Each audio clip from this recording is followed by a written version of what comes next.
हमने 5 वीडियो करा दिए हैं, प्ले लिस्ट बना दिया है, वहां से आप सारे वीडियो देख सकते हैं। एक बार देखिए सभी लोग वॉइस वगैरह चेक कर लीजिए, आप तक वॉइस क्लियर पहुंच पा रही है। फिर क्लास को स्टार्ट करते हैं। एक बार देखिए सभी लोग वॉइस वगैरह चेक कर लीजिए, आप तक वॉइस क्लियर पहुंच पा रही है। सभी को जय हिंद, सभी को वंदे मातरम। हाँ नमस्ते नमस्ते, सभी को नमस्ते। एक बार देखिए वॉइस वगैरह चेक कर लीजिए, वॉइस क्लियर पहुंच पा रही है। चलिए सभी लोग देखिए लाइव आ जाइए जितने भी लोग हैं, और यहाँ पर वॉइस क्लियर आ रही है। चलिए ठीक है। चलिए यहाँ पर देखिए क्वेश्चन नंबर, पहला नंबर आपसे यहाँ पर पूछा गया है, निम्नलिखित में से भारत का कौन सा पड़ोसी देश स्थल सीमा से घिरा हुआ नहीं है। चलिए यहाँ पर आपको बताना है कि भारत का कौन सा पड़ोसी देश है जो स्थल सीमा से घिरा हुआ नहीं है। चलिए यहाँ पर कमेंट करिए राइट आंसर क्या होगा। तो देखिए भूटान आपका जो है, और नेपाल, अफगानिस्तान, ये 3 देश ऐसे हैं जो आपके क्या हैं, स्थलीय सीमा से घिरे हुए हैं। लेकिन जो आपका ये म्यांमार लिखा हुआ है, ये आपका स्थलीय सीमा से घिरा हुआ नहीं है ना। याद रखिएगा म्यांमार जो आपका है, ये बंगाल की खाड़ी तथा अंडमान सागर से घिरा हुआ है, स्थल सीमा से नहीं घिरा हुआ है। इसलिए आंसर क्या लगाना होगा, विकल्प नंबर आपको ए नंबर वाला। हाँ बिल्कुल, देखिए करेक्ट आंसर दिया गया है। चलिए क्वेश्चन नंबर देखिए, सेकंड नंबर आपको जवाब देना है, यहाँ पे राइट आंसर क्या होगा। चलिए वीडियो को सभी लोग लाइक कर दीजिएगा, शेयर कर दीजिएगा। और यहाँ पर आपको बताना है भारत के किस राज्य में सबसे लंबी तटीय रेखा है। सबसे लंबी तटीय रेखा की हम बात 2 लाख हिंदी मीडियम विद्यार्थियों में से केवल 25-30 ही बन पाते हैं IAS। सबसे लंबी तटीय रेखा की हम बात करेंगे तो आपका यहाँ पर हो जाएगा गुजरात। हाँ बिल्कुल करेक्ट आंसर दिया गया है। कितनी है बताइए, इसकी लंबाई कितनी है, तो 1214.70 है। याद रखिएगा 1214.70, ठीक है ना। ऑप्शन नंबर गुजरात सही है। चलिए आगे हम बढ़ते हैं। यहाँ पर देखिए आपको बताना इनमें से कौन सा युग्म आपका सही नहीं है ना। कौन सा युग्म आपका सही नहीं है। ऑप्शन आपके दिए गए हैं, संयुक्ता पाणिग्रही शिव कुमार शर्मा बांसुरी संबंधित हैं, या राजा रवि वर्मा चित्रकार से, या उस्ताद विलायत खां सितार से। यहाँ पर आपको बताना इनमें से कौन सा युग्म आपका सही नहीं दिया गया है। तो देखिए शिव कुमार जो शर्मा आपका लिखा है, ये आपके संतूर वादक है। ये बांसुरी वादक ना होके कौन से हैं, ये आपके संतूर वादक हैं। याद रखिएगा संतूर वादक हैं। संतूर वादक अगर लिखा होता तो सही हो जाता, संतूर वादक है, इसलिए ऑप्शन आपको लगाना पड़ेगा बी नंबर वाला। चलिए यहाँ पर बताइए, कलिंग जो पुरस्कार है किस संस्थान या संस्था के द्वारा प्रदान किया जाता है। कलिंग पुरस्कार की जब हम बात करेंगे तो ये आपका दिया जाता है, हाँ बिल्कुल देखिए करेक्ट आंसर हमारे बीच आ गया है, यूनेस्को, है ना। यूनेस्को के द्वारा दिया जाता है 1951 में, है ना। 1951 में यहाँ पर आपका स्थापित किया गया था ये। और प्रथम पुरस्कार जो है आपका 1952 में प्रदान किया गया था। याद रखिएगा पहला पुरस्कार आपको 1952 में दिया गया था। स्थापना की जरूर बात करेंगे 1951 में आपकी हो जाती है। यहाँ पे राइट आंसर आपका क्या होगा, यूनेस्को लगा दीजिए। अच्छा एक प्रश्न आपको कमेंट सेक्शन में बताना है, यूनेस्को का मुख्यालय कहाँ पर है ना। यूनेस्को का जो मुख्यालय है आपको बताना है, यूनेस्को का मुख्यालय कहाँ पर है, ये आपको कमेंट सेक्शन में बताना है। यूनेस्को का मुख्यालय कहाँ पर है आपका। राष्ट्रीय युवा दिवस आपका कब मनाया जाता है। राष्ट्रीय युवा दिवस आपका मनाया जाता है स्वामी विवेकानंद जयंती के रूप में, है ना। स्वामी विवेकानंद की जयंती कब मनाई जाती है, 12 जनवरी, क्योंकि इनका जन्म जो आपका है ना, स्वामी विवेकानंद का जन्म कब हुआ था, 12 जनवरी आपका 1863 में हुआ था। 12 जनवरी 1863 को जन्म किसका हुआ था, स्वामी विवेकानंद का हुआ था। और उन्हीं के जन्म के उपलक्ष्य में राष्ट्रीय युवा दिवस आपका मनाया जाता है। चलिए अभी देखिए हमने आपसे पूछा था यूनिसेफ का मुख्यालय कहाँ पर है। देखिए अभी हमने यूनिसेफ का मुख्यालय पूछा था और किसी ने भी कमेंट नहीं किया है, कमेंट करिए, है ना। यूनिसेफ का मुख्यालय कहाँ पर है, पेरिस में। हाँ अच्छा जवाब आ गया था, कोई बात नहीं। यूनिसेफ का मुख्यालय आपका कहाँ पर है। यूनिसेफ का मुख्यालय आपका पेरिस नहीं है, यूनिसेफ का मुख्यालय आपका न्यूयॉर्क है ना। न्यूयॉर्क है, याद रखिएगा न्यूयॉर्क है। पेरिस जो आप बता रहे थे ना वो यूनेस्को का है, इसमें बहुत कंफ्यूजन होता है, यहाँ हम लिख दे रहे हैं। यूनेस्को का जब हम पूछेंगे, यूनेस्को का आपका पेरिस में है ना, बहुत कंफ्यूजन होता है। और जब हम बात करते हैं यूनिसेफ की बात करते हैं, तो ये आपका न्यूयॉर्क में है, ठीक है ना, न्यूयॉर्क में है। ये आपको याद रखना है, एग्जाम में बहुत इससे प्रश्न आपके आते हैं, है ना। इस चीज़ को भी ध्यान रखिए। यूनेस्को का पेरिस में है और यूनिसेफ का कहाँ पर है। यहाँ पर यूनिसेफ पूछा है तो न्यूयॉर्क, यूनेस्को पूछेंगे तो पेरिस। इसके पहले आपका क्या था, इसके पहले आपका था, हाँ बिल्कुल सही है यूनेस्को, हाँ यूनेस्को था, पेरिस होगा, बिल्कुल सही है। चलो इसकी स्थापना कब हुई थी, 6 नंबर का जवाब आ चुका है, बिल्कुल सही है। यहाँ पर 1946 में हुई थी, बिल्कुल सही है। यहाँ पर बताइए निम्नलिखित में से किस भारतीय राज्य में प्रसिद्ध पर्यटन स्थल पंबन द्वीप स्थित है ना। यहाँ पर देखिए आपको बताना है पंबन द्वीप स्थित है, 7 नंबर का जवाब बताया जा रहा है, तमिलनाडु, बिल्कुल सही जवाब है, ए नंबर आपका राइट आंसर आपका हो जाएगा। अगला प्रश्न बताइए। यहाँ पर देखिए आपको बताना है पंचतंत्र को किसने लिखा था। आसान प्रश्न है, बहुत बार कराया है। पंचतंत्र किसके द्वारा लिखा गया था, विष्णु शर्मा। ऑप्शन नंबर यहाँ पे आपका बी नंबर वाला बिल्कुल सही आंसर आपका होगा। राज्यसभा के सदस्य का जो कार्यकाल होता है कितने वर्ष का होता है, तो देखिए राज्यसभा की बात करते हैं तो राज्यसभा का आपको हमने कई बार बताया है, राज्यसभा का जो कार्यकाल होता है आपका वो होता है 6 वर्ष का होता है। अगर हम आपसे कहें लोकसभा कितना होता है लोकसभा का, तो लोकसभा का दोस्तों होता है 5 वर्ष। लोकसभा कितना होता है कार्यकाल, 5 वर्ष होता है। राज्यसभा का 6 वर्ष होता है। और राज्यसभा आपकी कैसी सदन है बताइए, उच्च सदन है कि निम्न सदन है ना। तो देखिए राज्यसभा आपका जो है उच्च सदन होता है और लोकसभा आपका निम्न सदन होता है। वो अलग बात है कि सीटें इसकी ज़्यादा होती है लोकसभा की और राज्यसभा की कम होती हैं, लेकिन सदन की जब हम बात करते हैं तो राज्यसभा आपका स्थायी होता है और लोकसभा आपका अस्थायी होता है। अगला प्रश्न बताइए, भारतीय अर्थव्यवस्था में क्षेत्रों को सार्वजनिक तथा निजी में किस आधार पर वर्गीकृत किया जाता है? 10 नंबर का आपको जवाब देना है और यहाँ पर आपका जवाब होगा क्या है बताइए, स्वामित्व, उपक्रमों पर स्वामित्व। हाँ बिल्कुल सही है, उपक्रमों पर स्वामित्व यहाँ पर क्या होगा, बिल्कुल करेक्ट आंसर आपका यहाँ पर हो जाएगा, उपक्रमों पर स्वामित्व के आधार पर आपका किया जाता है। भारतीय अर्थव्यवस्था कैसी है, याद रखिए कि मिश्रित अर्थव्यवस्था है और मिश्रित अर्थव्यवस्था की जब हम बात करते हैं तो इसमें सार्वजनिक और निजी क्षेत्रों का सह अस्तित्व होता है। मिश्रित अर्थव्यवस्था में समझ लीजिएगा सार्वजनिक भी होता है और निजी, इन दोनों का क्या होता है, सह अस्तित्व होता है। बहुत बढ़िया, बिल्कुल सही जवाब है। और हमारे सामने यहाँ पर देखिए जवाब दीजिए सभी लोग, 11 नंबर का जवाब बताना है। यहाँ पर देखिए आपसे पूछा गया जीडीपी का विस्तारित रूप क्या होता है। जीडीपी आप जानते ही हैं, जीडीपी का दोस्तों होता है ग्रास डोमेस्टिक प्रोडक्ट होता है, जिसको आप हिंदी में कहते हैं सकल घरेलू उत्पाद। क्या कहते हैं, सकल घरेलू उत्पाद कहते हैं। पहला ही विकल्प आपका करेक्ट आंसर आपका यहाँ पर होगा। यहाँ पर देखिए 12 नंबर में आपको बताना है भारत में बैंकों का दूसरी बार राष्ट्रीयकरण कब हुआ था। देखिए बैंकों का राष्ट्रीयकरण पहली बार आपका कब हुआ था, दूसरी बार कब हुआ था, तो याद रखिएगा दोस्तों 1969 में आपका पहली बार हुआ था, पहली बार हुआ था। और इसमें कितने बैंकों का राष्ट्रीयकरण किया गया था, 14 बैंक थे। कितने, 14 बैंक। लेकिन ये दूसरी बार पूछा गया, दूसरी बार आपका हुआ था 11 साल बाद, 11 साल बाद यानी 1969, 70, 80, 1980 में आपका हुआ था। दूसरी बार आपका 1980 में हुआ था और इसमें क्या था कि दूसरी बार में आपका 6 बैंकों का राष्ट्रीयकरण किया गया था, पहली बार में आपका 14 बैंकों किया गया था। तो दूसरी बार पूछा गया तो ऑप्शन नंबर कौन सा लगाएंगे, डी नंबर है ना, ऑप्शन नंबर लगाएंगे डी नंबर। 15 अप्रैल 1980 को हुआ था दूसरी वाला, 81 नहीं, 15 अप्रैल 1980 था, ऑप्शन नंबर डी होगा। चलिए कोई बात नहीं, अगला प्रश्न बताइए, भारत में जिन व्यवसायों का विनियोग 1 करोड़ रुपए तक तथा कारोबार 5 करोड़ रुपए तक है उन्हें क्या मतलब जाना जाता है। 13 नंबर में आपको बताना है, तो उन्हें जाना जाता है आपका, है ना। यहाँ पर बताइए आंसर क्या होगा। हाँ बिल्कुल, देखिए करेक्ट आंसर बताया जा रहा है 13 नंबर का, ऑप्शन नंबर सी कह रहे हैं, सूक्ष्म उद्यम कहते हैं। बिल्कुल सही बात है, सूक्ष्म उद्यम के अंतर्गत आएगा। चलिए अगला प्रश्न बताइए, पांचवी पंचवर्षीय योजना। यहाँ पर देखिए आपको बताना है 5वीं पंचवर्षीय योजना का मूल्य उद्देश्य क्या था। 5वीं पंचवर्षीय योजना का मूल्य उद्देश्य यही था आपका, हाँ 14 नंबर में बताना है गरीबी हटाओ, है ना। कई बार प्रश्न ये भी पूछ लिया गया है कि गरीबी हटाओ को नारा किस पंचवर्षीय योजना में दिया गया था, तो ये आपका दिया गया था आपके 5वीं पंचवर्षीय योजना में दिया गया था। इसका मुख्य उद्देश्य था गरीबी उन्मूलन और आत्मनिर्भरता। याद रखिएगा आत्मनिर्भरता, ये आपका उद्देश्य था। अगला प्रश्न बताइए, और उस समय आपकी प्रधानमंत्री इंदिरा गांधी थी, याद रखिएगा 5वीं पंचवर्षीय योजना के समय। यहाँ पर देखिए पूछा गया दर्पण रिक्त स्थान है कारों के हेडलाइट में प्रयोग किया जाता है। कौन सा दर्पण प्रयोग किया जाता है कारों के हेडलाइट में। 15 नंबर का आपको बताना जवाब यहाँ पर क्या होगा। स्कूटर ये सब आपने देखा होगा ना, गाड़ियाँ जितनी भी हैं, तो उसमें जो आपके सामने लगा रहता है ना गाड़ी में हेडलाइट, उसको बताना है कौन सा दर्पण प्रयोग होता है। तो ये आपका होता है अवतल होता है। कौन सा होता है, अवतल होता है, याद रखिएगा अवतल दर्पण। हाँ बिल्कुल सही है। चलिए अगला प्रश्न बताइए, रक्त परिसंचरण की खोज किसने किया था। यह भी प्रश्न हमने बहुत बार कराया है। रक्त परिसंचरण की जो खोज है आपके एक अंग्रेजी चिकित्सक थे, उनका नाम था विलियम हार्वे। क्या नाम था, विलियम हार्वे था, याद रखिएगा ऑप्शन नंबर जाएगा सी नंबर के साथ। नेक्स्ट प्रश्न बताइए, किस प्रकार का रोग जनक जल जनित रोग टाइफाइड बुखार का कारण बनता है। यहाँ पर देखिए आपको बताना है आंसर क्या होगा, किस प्रकार का रोग जनक जल जनित रोग टाइफाइड बुखार का कारण बनता है। 17 नंबर का आपको जवाब देना है और 17 नंबर के यहाँ पर बताया जा रहा है ऑप्शन नंबर डी बैक्टीरियल, है ना। देखिए टाइफाइड एक जीवाणु जनित या बैक्टीरियल रोग होता है, याद रखिएगा आंसर जाएगा आपका डी नंबर के साथ। तरल अवस्था में पाई जाने वाली जो धातु है वो कौन सी है। अगर कमरे का देखिए सामान्य तापमान कितना होता है, कमरे का जो रूम टेम्परेचर माना जाता है 27 डिग्री सेल्सियस माना जाता है। और जब आप रूम टेम्परेचर की जब बात करते हैं तो उस समय आपका जो मरकरी होता है ना, ये आपका तरल अवस्था में आपकी पाई जाती है। पारा या मरकरी, पारा मरकरी एक ही होता है ना, इसका फार्मूला क्या होता है, Hg होता है।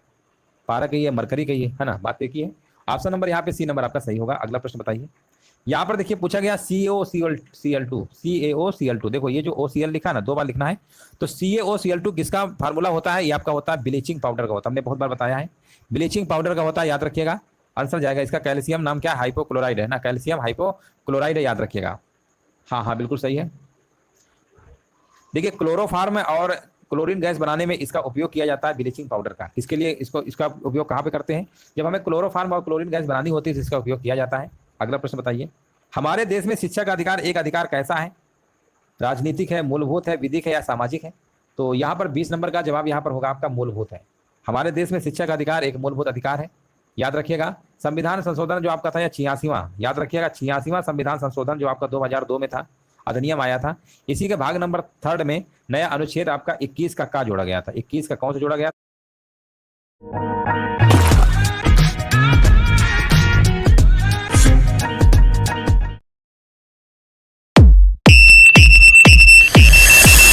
Download the app now. 3 में नया अनुच्छेद आपका 21 का जोड़ा गया था। 21 का कौन सा जोड़ा गया था? का आपका जोड़ा गया था और बताया गया था कि राज्य के 6 से लेकर 14 वर्ष की आयु के सभी बच्चों को निःशुल्क और अनिवार्य शिक्षा की व्यवस्था की जाएगी। याद रखिएगा, हाँ बिल्कुल सही है। और शिक्षा का अधिकार जो है आपका ये 1 अप्रैल 2010 से लागू भी आपका हो जाता है। याद रखिएगा 2009 में संसद के द्वारा पारित किया जाता है, ठीक है ना। तो यहाँ पर आंसर आपका होगा मूलभूत। चलिए 21 नंबर में देखिए आपको जवाब देना है। पूछा गया भारतीय संविधान का निम्नलिखित में से कौन सा अनुच्छेद नागरिकों के लिए आजीविका के पर्याप्त साधनों का अधिकार सुनिश्चित करने के लिए राज्य को निर्देश देता है? राज्य को निर्देश देता है, यहाँ पर आपको बताना है आंसर क्या होगा और बताया जा रहा है इसका जवाब। हाँ बिल्कुल, देखिए आर्टिकल 29 नहीं होगा, 31 नंबर का बताइए, 21 नंबर का जवाब देना है। तो यहाँ पर आपका अनुच्छेद 29 नहीं 39 होगा। 29 आर्टिकल तो आपका अल्पसंख्यक वर्गों के हितों के संरक्षण से संबंधित है। 39 बिल्कुल सही है। भारतीय संविधान का अनुच्छेद 39 कहता है कि नागरिकों के लिए आजीविका के पर्याप्त साधनों का अधिकार सुनिश्चित करने के लिए राज्य को निर्देश देता है। आंसर जाएगा सी के साथ। भारतीय संविधान का अनुच्छेद 60 संदर्भित करता है। 60 देखिए 36 से 51 तो आपके भाग नंबर 4 ही पे था। अब आर्टिकल 60 की जब हम बात करते हैं तो यहाँ पर क्या होगा बताइए? 22 नंबर का जवाब क्या होगा? 22 नंबर का बताया जा रहा है, ऑप्शन नंबर कह रहे हैं बी होगा, राष्ट्रपति की शपथ। बिल्कुल सही है ना, राष्ट्रपति क्या है? शपथ है। हाँ बिल्कुल करेक्ट आंसर दिया गया है। अगला प्रश्न बताइए। 61 में राष्ट्रपति पर महाभियोग की प्रक्रिया है ना, बिल्कुल सही बात है। भारतीय संविधान के निम्नलिखित किन अनुच्छेदों के द्वारा अंतरराज्यीय व्यापार एवं व्यवसाय की स्वतंत्रता प्रदान की गई है? यहां पर देखिए आपको बताना जवाब क्या होगा। क्वेश्चन नंबर 23 नंबर का जवाब देना है। भारतीय संविधान के निम्नलिखित किस अनुच्छेद में अंतरराज्यीय व्यापार एवं व्यवसाय की स्वतंत्रता प्रदान की गई है? 23 नंबर का बताया जा रहा है, जवाब आ चुका है, बिल्कुल सही जवाब है। कह रहे बी नंबर होगा। आर्टिकल नंबर कौन सा है? अनुच्छेद 301 है। 23 नंबर का डी नहीं होगा, काफी लोग डी लगा रहे है ना, डी आपका नहीं होगा, बी नंबर होगा। चलिए आगे बढ़ते हैं।